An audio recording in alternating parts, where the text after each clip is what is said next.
নৱমৰ ছাত্ৰ ছাত্ৰীসকল আমাৰ আজি ভিডিঅ'লৈ তোমালোকক স্বাগতম জনাইছোঁ। আজি আমি চতুৰ্থ শ্ৰেণীৰ স্পন্দন কিতাপৰ পঞ্চম অধ্যায়ৰ পাৰ্ট 2 দেওপাহাৰত এদিন নামৰ পাঠটোৰ প্ৰশ্ন উত্তৰখিনি কৰিম।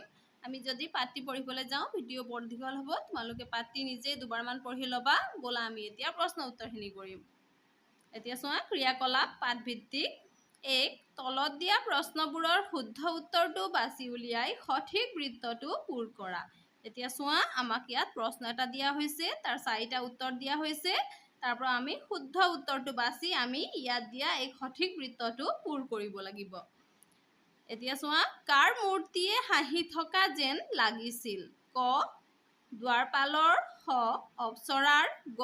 গণেশৰ। ঘ. বিষ্ণুৰ। এইটো খ. অপ্সৰাৰ হ'ব। তোমালোকে এই খ বৃত্তটো এনেকৈ ধুনীয়াকৈ পূৰ কৰি দিবা। এতিয়া চোৱা, বৰষাহঁতে কিয় কিৰিলি পাৰিছিল? ক. খেলিবলৈ পোৱাৰ বাবে। খ. ব্ৰেড জাম খাবলৈ পোৱাৰ বাবে। গ. ফুৰিবলৈ যাবলৈ পোৱাৰ বাবে। ঘ. ভ্ৰমণৰ পৰা ঘূৰি অহাৰ বাবে। এইটো গ হ'ব, হয়নে? গ. ফুৰিবলৈ যাবলৈ পোৱাৰ বাবে। এই বৃত্তটো তোমালোকে এনেকৈ পূৰ কৰিবা। তাৰপিছত চোৱা, আৰু অলপ সময় থাকিব পৰা হ'লে আকাংক্ষাই কথাষাৰ কিয় কৈছিল? ক. তাইৰ ভাগৰ লাগিছিল বাবে। খ. লগৰীয়াৰ সৈতে থাকি ভাল লাগিছিল বাবে। গ. দেওপাহাৰৰ ভাস্কৰ্য আৰু পৰিৱেশে তাইক মোহিত কৰিছিল বাবে। ঘ. দেওপাহাৰ অসমৰ এখন লেখত ল'বলগীয়া ঠাই বাবে। এইটো গ. দেওপাহাৰৰ ভাস্কৰ্য আৰু পৰিৱেশে তাইক মোহিত কৰিছিল বাবে। গতিকে আমি এই গ বৃত্তটো পূৰ কৰিম। এতিয়া চোৱা, আমাক ইয়াত 2 নম্বৰত আৰু 3 নম্বৰত কেইটামান প্ৰশ্ন দিয়া হৈছে। এতিয়া আমি এই প্ৰশ্নবোৰৰ উত্তৰ কৰিম। এতিয়া চোৱা, ক. ছাত্ৰ ছাত্ৰীসকলে শিক্ষামূলক ভ্ৰমণৰ বাবে কোন ঠাইলৈ গৈছিল? উত্তৰ: দেওপাহাৰলৈ গৈছিল। খ. দেওপাহাৰখন প্ৰায় কিমান ফুট ওখ? উত্তৰ: প্ৰায় 100 ফুট ওখ। গ. দেওপাহাৰৰ ভগ্নাৱশেষ কিমান শতিকাৰ বুলি অনুমান কৰা হৈছে? অষ্টম-নৱম শতিকাৰ বুলি অনুমান কৰা হৈছে। ঘ. ভগ্নাৱশেষ বুলিলে কি বুজা? উত্তৰ: কোনো প্ৰাচীন ঘৰ-দুৱাৰ, মঠ-মন্দিৰ আদিৰ ভগা-ছিগা অংশবোৰেই হ'ল ভগ্নাৱশেষ। ঙ. ছাত্ৰ-ছাত্ৰীসকলে দেওপাহাৰৰ স্তম্ভবোৰত কি কি ভাস্কৰ্য দেখিছিল? উত্তৰ: গণেশৰ শিলামূৰ্তি, দুৱাৰপালৰ প্ৰতিমূৰ্তিৰ লগতে গন্ধৰ্ব বিষ্ণুৰ মোহিনী ৰূপ, যম সূৰ্য শনিৰ মূৰ্তি, হাতীৰ ওপৰত নাচি থকা দেৱ-দেৱীৰ মূৰ্তি আৰু অপ্সৰাৰ মূৰ্তি দেখিলে। এতিয়া চোৱা, প্ৰথম চ. ৰবা ৰবা, খৰখেদা নকৰিবা, সকলোৱে সাৱধানে খোজ দিবা। কথাষাৰ কোনে কাক কিয় কৈছিল? উত্তৰ: ছাত্ৰ-ছাত্ৰীসকলে পাহাৰৰ ওপৰলৈ উঠিবলৈ খৰখেদা লগোৱাৰ কাৰণে মেজ ছাৰে ছাত্ৰ-ছাত্ৰীসকলক লৰালৰি নকৰিবলৈ কৈছিল। দ্বিতীয় চ. বৰ্ষাহঁতে দেওপাহাৰত কি কি দেখিলে? উত্তৰ: বৰ্ষাহঁতে দেওপাহাৰত বহুতো দেৱ-দেৱীৰ মূৰ্তি, গছ-লতা, জীৱ-জন্তুৰ ভাস্কৰ্যৰ ভগ্নাৱশেষ দেখিবলৈ পালে। জ. দেওপাহাৰত ভগ্নাৱশেষসমূহৰ বাহিৰে আৰু কি কি আছে? উত্তৰ: দেওপাহাৰত ভগ্নাৱশেষসমূহৰ বাহিৰে অনেক আপুৰুগীয়া বনজ সম্পদ আৰু বন্যপ্ৰাণী আছে। এতিয়া চোৱা, 3 ক. মেজ ছাৰে সকলোকে কিয় শাৰী পাতি বাছত উঠিবলৈ কৈছিল? উত্তৰ: মেজ ছাৰে সকলোকে দৌৰা-দৌৰি নকৰি শাৰী পাতি বাছত উঠিবলৈ কৈছিল যাতে কোনো আঘাতপ্ৰাপ্ত নহয়। খ. বড়ো বাইদেৱে ছাত্ৰ-ছাত্ৰীসকলক মূৰ্তিৰ গাত লিখিবলৈ কিয় মানা কৰিছিল? উত্তৰ: মূৰ্তি, ভাস্কৰ্য আদিবোৰ হ'ল আমাৰ প্ৰাচীন সম্পদ আৰু এই সম্পদবিলাকৰ ক্ষতি হ'ব পৰা কোনো কামেই আমি কৰিব নালাগে। সেইবাবে বড়ো বাইদেৱে মূৰ্তিৰ গাত লিখিবলৈ মানা কৰিছিল। গ. পুৰণি সম্পদসমূহ আমি কিয় সংৰক্ষণ কৰিব লাগে? উত্তৰ: পুৰণি সম্পদসমূহ আমাৰ ইতিহাস আৰু ঐতিহ্যৰ চিন। সেয়েহে ভৱিষ্যত প্ৰজন্মৰ বাবে এইবোৰ সংৰক্ষণ কৰিব লাগে। এতিয়া চোৱা 4, তলত দিয়া অৰ্থসমূহ প্ৰকাশ কৰা শব্দবোৰ পাঠত বিচাৰি উলিয়াই কাষৰ খালী ঠাইত লিখা।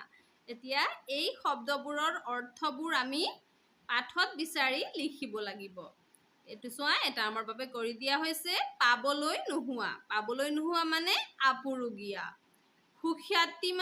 সুখ্যাতি মানে কীৰ্তি। তাৰপিছত চোৱা সমান ঠাই। সমান ঠাই মানে সমতল। আমি ইয়াত সমতল লিখিম। তাৰপাছত চোৱা দুৱাৰৰখীয়া। দুৱাৰৰখীয়া মানে দুৱাৰপাল। তোমালোকে পাতি ভালকে পঢ়িলে পাবা দুৱাৰপাল। তাৰপিছত শিল, ধাতু আদিৰ পৰা মূৰ্তি সজা শিল্প। শিল, ধাতু আদিৰ পৰা মূৰ্তি সজা শিল্পক ভাস্কৰ্য বুলি কোৱা হয়। গতিকে আমি ইয়াত ভাস্কৰ্য বুলি লিখিম। এতিয়া চোৱা ভাষা অধ্যয়ন। এতিয়া চোৱা 5 ক, মনোযোগেৰে পঢ়া। এসময়ত মন্দিৰটোৰ কাৰুকাৰ্য চালে চকুৰোৱা আছিল। এই ভগ্নাৱশেষৰ লগত দেওপাহাৰত অনেক আপুৰুগীয়া বনজ সম্পদ আৰু বন্যপ্ৰাণীও আছে। আজি পাকিজাহঁত শিক্ষামূলক ভ্ৰমণৰ বাবে দেওপাহাৰলৈ যাব। ওপৰৰ প্ৰথম বাক্যটোত আছিল, এই আছিল ক্ৰিয়াই অতীত হৈ যোৱা সময়ক, দ্বিতীয় বাক্যত আছে ক্ৰিয়াই বৰ্তমান সময়ক আৰু তৃতীয় বাক্যত যাব ক্ৰিয়াই ভৱিষ্যত সময়ক বুজাইছে। এতিয়া চোৱা, এই প্ৰথমতে এসময়ত মন্দিৰটোৰ কাৰুকাৰ্য চালে চকুৰোৱা আছিল। এই আছিল শব্দটোৱে অতীত কাল বুজাইছে। আমি তোমালোকৰ উই অল বিলংছতো পাইছো, হয়নে? অতীত কাল মানে আমি ইংৰাজীত পাইছো পাষ্ট টেন্স। এই আছিল শব্দটোৱে অতীত কাল বা পাষ্ট টেন্স বুজাইছে। তাৰপিছত চোৱা, এই আছে শব্দটোৱে কি বুজাইছে? আছে শব্দটোৱে বৰ্তমান কাল আৰু ইংৰাজীত প্ৰেজেন্ট টেন্স বুজাইছে, হয়নে? আমি উই অল বিলঙত এই টেন্সবোৰ পঢ়িছো। আমি ইংৰাজীত পঢ়িছো, এতিয়া আমি ইয়াত অসমীয়াত পঢ়িম। আৰু এই যাব, এই শব্দটোৱে ভৱিষ্যত কাল বা ফিউচাৰ টেন্স বুজাইছে, হয়নে? যিটো হোৱা নাই, হ'বহে। এতিয়া চোৱা খ, তলৰ বাক্যকেইটাৰ কোনটো ক্ৰিয়াপদে কি সময়ক বুজাইছে লিখা। এতিয়া এই বাক্যৰ কোনটো ক্ৰিয়াপদে কি সময়ক বুজাইছে আমি লিখিব লাগিব। মই 3য় শ্ৰেণীত পঢ়িছিলো। পঢ়িছিলো মানে আগতে পঢ়িছিলো, অতীত কালত পঢ়িছিলো, হয়নে? গতিকে এইটো হ'ব অতীত কাল। এতিয়া চোৱা, মই 4ৰ্থ শ্ৰেণীত পঢ়ো। এতিয়া চোৱা, এই পঢ়ো শব্দটোৱে কি বুজাইছে? পঢ়ি থকা বুজাইছে, হয়নে? বৰ্তমান সময়ত পঢ়ি থকা বুজাইছে। গতিকে এইটো হ'ব বৰ্তমান কাল। এতিয়া চোৱা, মই 5ম শ্ৰেণীত পঢ়িম। এতিয়া চোৱা, 5ম শ্ৰেণীত মই পঢ়া নাই, পঢ়িমহে, হয়নে? 4ৰ্থ শ্ৰেণীত পঢ়ি আছো, তাৰপিছত 5ম শ্ৰেণীত পঢ়িম। যিটো কাম হোৱা নাই, আগলে হ'ব, সেইটো কি কাল হ'ব? সেইটো ভৱিষ্যত কাল হ'ব, হয়নে? মানে ভৱিষ্যত কাল হ'ব, হয়নে? আমি যদি ইংৰাজীত কওঁ, এইটো ফিউচাৰ টেন্স হ'ব।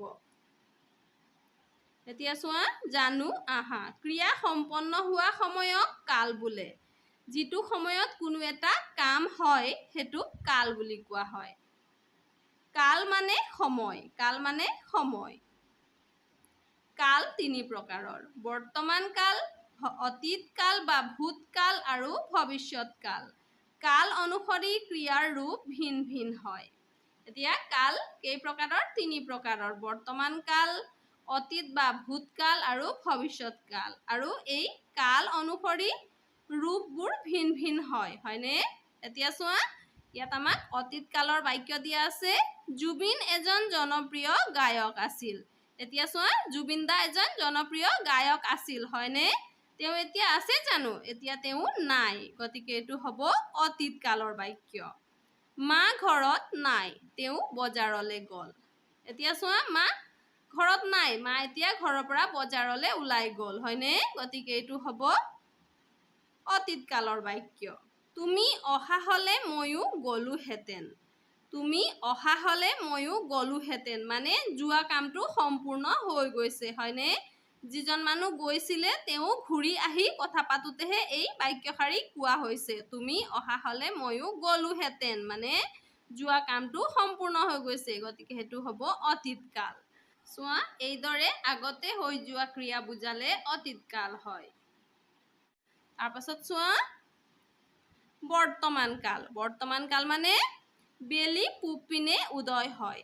বেলি কালিও পূব পিনে উদয় হৈছিল, আজিও পূব পিনে উদয় হ'ব আৰু কালিও আকৌ পূব পিনে উদয় হ'ব, হয়নে? এইটো এটা চিৰসত্য কথা, এইটো চিৰসত্য বাক্য, এইটো কেতিয়াও সলনি নহয়। গতিকে এইটো হ'ব বৰ্তমান কাল। গৰুৱে ঘাঁহ খায়। গৰুৱে ঘাঁহ খোৱাটো এটি স্বভাৱ, হয়নে? গৰুৱে সদায় ঘাঁহ খায়, গতিকে এইটো বৰ্তমান কাল। শইলাহ গীত গাইছে। গোৱা কামটো চলি আছে, হয়নে? কোনোবাই বৰ ধুনীয়া গীত গাইছে, গতিকে গোৱা কামটো চলি আছে, গতিকে এইটো হ'ব বৰ্তমান কাল। মই নাচিছোঁ। নচা কামটো চলি আছে, এয়া নাচিছোঁ বুলি কৈছে আৰু নচা কামটো চলি আছে, হয়নে? গতিকে এইটো বৰ্তমান কাল। এতিয়া চোৱা, মই তোমাক পঢ়াই আছোঁ। মই পঢ়াই আছোঁ নহয়, এতিয়া পঢ়াই আছোঁ, গতিকে এইটো কি হ'ব? বৰ্তমান কাল হ'ব। দেউতাই তবলা বজাইছে। এতিয়া দেউতাই তবলা বজাই আছে, হয়নে? এই সময়ত বজাই আছে, গতিকে এইটো বজোৱা কামটো চলি আছে বাবে এইটো হ'ব বৰ্তমান কাল। ওপৰৰ উদাহৰণত দিয়াৰ দৰে সদায় হৈ থকা বা বৰ্তমান চলি থকা ক্ৰিয়া বুজালে বৰ্তমান কাল হয়। এইটো তোমালোকে বুজি পাইছা, হয়নে? এতিয়া চোৱা ভৱিষ্যত কাল। আমি অহা মাহত দিল্লীলৈ যাম। আমি অহা মাহত দিল্লীলৈ যাম। এতিয়া যোৱা নাই, আমি যামহে, হয়নে? কামটো হ'বলৈ বাকী আছে, সেই এইটো কি হ'ব? এইটো ভৱিষ্যত কাল হ'ব। আমাৰ পৰীক্ষা ডিচেম্বৰ মাহত হ'ব। আমাৰ পৰীক্ষা এতিয়া হোৱা নাই, ডিচেম্বৰ মাহত হ'বহে, হয়নে? পৰীক্ষালৈ সময় আছে, সেইটো ভৱিষ্যত কাল। এতিয়ালৈকে সম্পন্ন হোৱা নাই, ভৱিষ্যতলৈ হ'ব। এনে ভাৱ অৰ্থ বুজালে ভৱিষ্যত কাল হ'ব। এতিয়া চোৱা, যিটো কাম এতিয়া হোৱা নাই, আগলৈ হ'বহে, হয়নে? তেনে অৰ্থ বুজালে সেইটো কি হ'ব? ভৱিষ্যত কাল হ'ব। ঘ, ওপৰত দিয়াৰ দৰে প্ৰতিটো কালৰে একোটাকৈ বাক্য লিখা। এতিয়া কি কৰিব লাগিব? আমি তিনিটা কালৰে একোটাকৈ বাক্য লিখিব লাগিব। আমি প্ৰথমতে অতীত কালৰ বাক্য লিখিম। মই কালি মেলা চাবলৈ গৈছিলোঁ। মই মেলা চাবলৈ গৈছিলোঁ, মোৰ যোৱা কামটো হৈ গৈছে, হয়নে?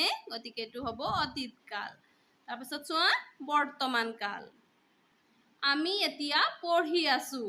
আমি কি কৰি আছোঁ? বৰ্তমান সময়ত পঢ়ি আছোঁ, হয়নে? গতিকে এইটো হ'ব বৰ্তমান কাল। তাৰপিছত এতিয়া আমি ভৱিষ্যত কালৰ বাক্য লিখিম। এইবাৰ গুণোৎসৱত মই জ্যোতি সংগীত গাম। এতিয়া চোৱা, জ্যোতি সংগীত গোৱা কামটো কেতিয়া কৰিম? মই গুণোৎসৱত কৰিম, হয়নে? গুণোৎসৱ আহি আছে, গুণোৎসৱত কৰিম, গতিকে এইটো হ'ব ভৱিষ্যত কাল। তোমালোকেও একোটা বাক্য সাজিবলৈ চেষ্টা কৰিবা। এতিয়া চোৱা 6, টোকা লিখিবলৈ শিকোঁ আহা। দেওপাহাৰ। দেওপাহাৰ গোলাঘাট জিলাৰ ঐতিহ্যমণ্ডিত ঠাই। ইয়াৰ প্ৰাকৃতিক সৌন্দৰ্য অতি মনোমোহা। নুমলীগড় চাহ বাগিচাৰ মাজেৰে যোৱা ৰাষ্ট্ৰীয় ঘাইপথৰ দাঁতিত দেওপাহাৰ অৱস্থিত। ইয়াৰ ওপৰভাগত শিলেৰে সজোৱা এটা আটকধুনীয়া মন্দিৰ আছিল। কালক্ৰমত প্ৰাকৃতিক দুৰ্যোগৰ ফলত এই মন্দিৰটো ধ্বংসপ্ৰাপ্ত হয়। অসম চৰকাৰ, বুৰঞ্জী আৰু পুৰাতত্ত্ব বিভাগে এই ভগ্নাৱশেষবোৰ সংৰক্ষণৰ ব্যৱস্থা কৰিছে। বিচিত্ৰ শৈল ভাস্কৰ্য খোদিত মন্দিৰৰ বেদীটো চালে চকুৰোৱা। বেলেগ বেলেগ ভংগীমাত থকা ব্ৰহ্মা, বিষ্ণু আৰু দুৱাৰপালৰ শিলামূৰ্তিবোৰ অখ্যাত শিল্পীৰ হাতত প্ৰাণৱন্ত হৈ উঠিছিল। শিলত খোদিত গন্ধৰ্ব, হাঁহি থকা অপ্সৰাবোৰ, বিষ্ণুৰ মোহিনী ৰূপ, যম, সূৰ্য, দেৱ-দেৱীৰ মূৰ্তিবোৰ দেখিলে প্ৰাণৱন্ত যেন লাগে।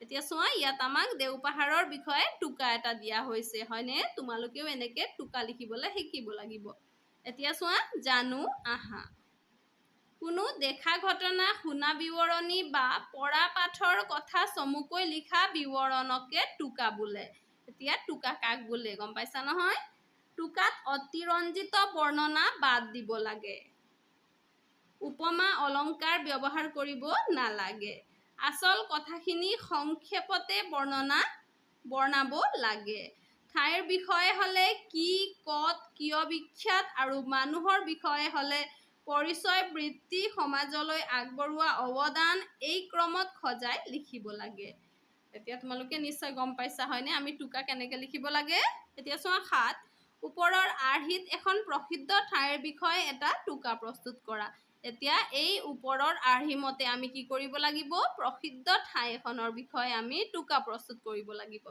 গতিকে সেয়া আমি কৰিম এতিয়া চোৱা কাজিৰঙা ৰাষ্ট্ৰীয় উদ্যান কাজিৰঙা ৰাষ্ট্ৰীয় উদ্যান অসমৰ গোলাঘাট নগাঁও শোণিতপুৰ বিশ্বনাথ আৰু কাৰ্বি আংলং জিলাত বিস্তৃত এখন বিখ্যাত ৰাষ্ট্ৰীয় উদ্যান ইয়াক এশিঙীয়া গড়ৰ বাবে বিশ্ববিখ্যাত বুলি কোৱা হয় 1985 চনত কাজিৰঙাক ইউনেস্কোৰ বিশ্ব ঐতিহ্য ক্ষেত্ৰ হিচাপে স্বীকৃতি দিয়া হয় কাজিৰঙাত এশিঙীয়া গড়ৰ উপৰিও হাতী বাঘ বনৰীয়া মহ হৰিণ আদি বিভিন্ন বন্যপ্ৰাণী পোৱা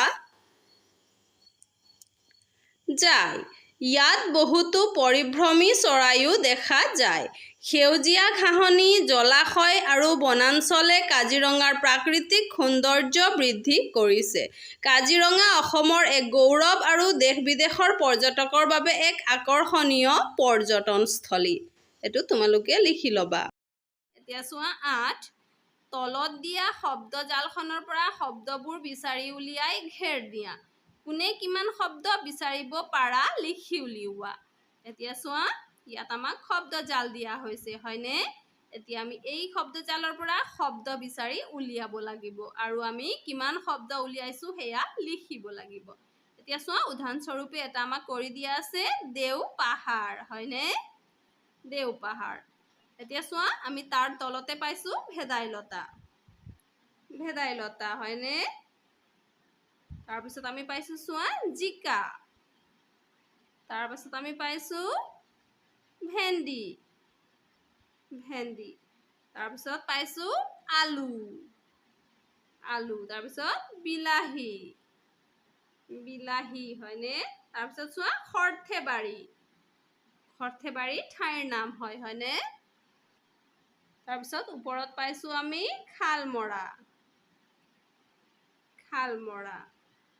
তাৰপিছত আমি পাইছো ভোল তাৰপিছত চোৱা লফা তাৰপিছত আম তাৰপিছত চোৱা